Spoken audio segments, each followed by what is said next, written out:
धर्मराज युधिष्ठिर 7 अक्षौहिणी सेना के स्वामी होकर कौरवों के साथ युद्ध करने को तैयार हुए।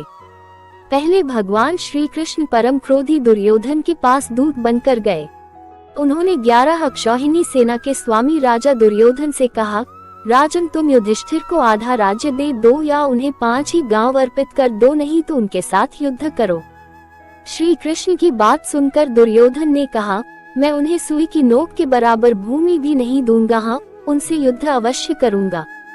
ऐसा कहकर वह भगवान श्री कृष्ण को बंदी बनाने के लिए उद्यत हो गया। उस समय राजसभा में भगवान श्री कृष्ण ने अपने परम दुर्धर्ष विश्वरूप का दर्शन कराकर दुर्योधन को भयभीत कर दिया। फिर विदुर ने अपने घर ले जाकर भगवान का पूजन और सत्कार किया। तदनंतर वे युधिष्ठिर के पास लौट गए और बोले, महाराज आप दुर्योधन के साथ युद्ध कीजिए। युधिष्ठिर और दुर्योधन की सेनाएं कुरुक्षेत्र के मैदान में जा डटी। अपने विपक्ष में पितामह भीष्म तथा आचार्य द्रोण आदि गुरुजनों को देखकर अर्जुन युद्ध से विरत हो गए। तब भगवान श्री कृष्ण ने उनसे कहा, पार्थ भीष्म आदि गुरुजन शोक के योग्य नहीं है। मनुष्य का शरीर विनाशशील है, किंतु आत्मा का कभी नाश नहीं होता।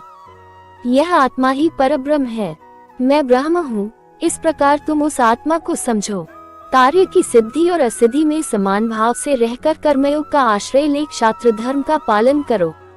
श्री कृष्ण के ऐसा कहने पर अर्जुन रथारूढ़ हो युद्ध में प्रवृत्त हुए।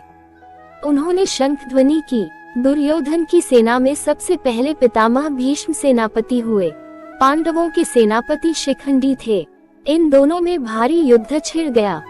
भीष्म सहित कौरव पक्ष के योद्धा उस युद्ध में पांडव पक्ष के सैनिकों पर प्रहार करने लगे और शिखंडी आदि पांडव पक्ष के वीर कौरव सैनिकों को अपने बाणों का निशाना बनाने लगे।